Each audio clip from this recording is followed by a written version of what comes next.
time on the last year or so of his life, and I was wondering why that was, or was there some difficulty about writing about his suicide, and how connected was his suicide to his work on the Pale King, and as opposed to something that was just clinical. I mean, that's of course the big question. The book actually spends a lot of time on his last year. What it doesn't do is spend a lot of time on the years leading up to his last year. When he goes to Pomona, I was faced with a sort of choice, and just for internal reasons. Like, there's lots of wonderful, funny stories about Pomona. Among the oddest that I know of, which has sort of come out and was once in a draft in my book, is that Antonin Scalia, of all people, loved Infinite Jest. And he arranged a meeting with David. It's less weird than you think, because actually David becomes not politically conservative, but sort of ethically quite conservative later in life.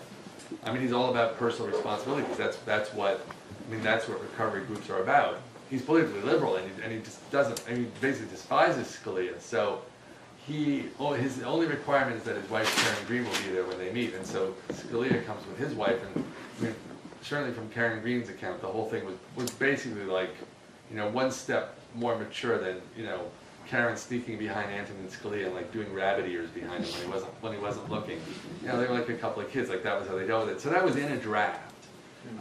I guess I felt, look, for my own needs as a storyteller, this is a book. The way I describe this book, people say, well, it's a biography. It's a little bit different from biography. And that's true. I tried to write, look, David only died recently. I didn't want to entomb him. I wanted to revive him. And so in a lot of ways what this book is, I think, it's a memoir. It's David's memoir written not by David. I mean, there's modesty to it. I don't really know what David was thinking at various times. But, there's letters, and there's a lot of ways that I can be close to David. In that sense, it almost sort of approaches the sort of typical novel, the stance of a novel, which is, what's the phrase, third-person indirect narrative, where you know a lot about what a person's thinking, but it's only what the novelist chooses to tell you that he knows. I mean, that was basically my approach. You know a lot about what David's thinking, but I don't try to tell you everything about what David's thinking. One, because I didn't know it, and two, because that's not what I'm aiming for. So when I came to his end, I came to feel one of the big changes that between the New Yorker piece that I wrote shortly after his death and Every Love Story is a Ghost Story, is I came to feel that the story that had sort of come out, which was that David had gone off of, David was on an antidepressant for 20 years called Nardal, a very rough antidepressant, and it kept him alive.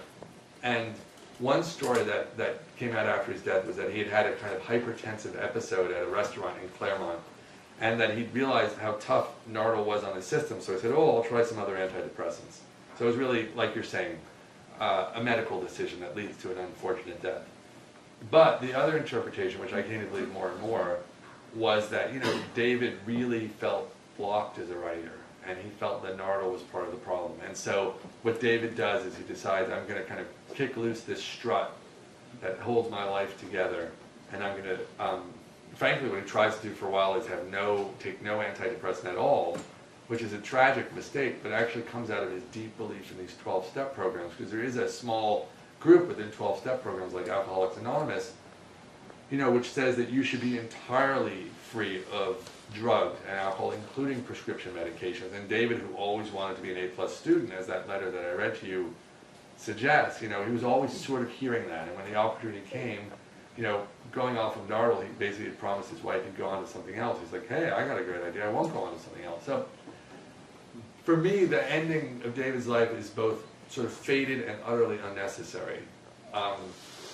Jonathan Franzen, at one of David's memorial services, says something I found very stirring, which is, he said, people who think that David died of a biological, psychiatric disorder don't need the kinds of stories David gave us.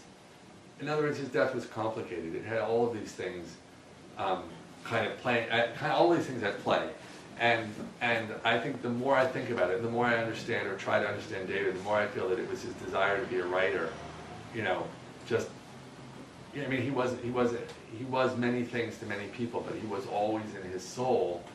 Writing had saved his life when he was a younger man, and writing was what he did, and I think writing was just so central to him that he couldn't really imagine life not being a writer, writing successfully on a book. And I think he underrated The Pale King. But that was how, every day at this point he's going to this garage and, he's not, sometimes I don't think he's writing at all.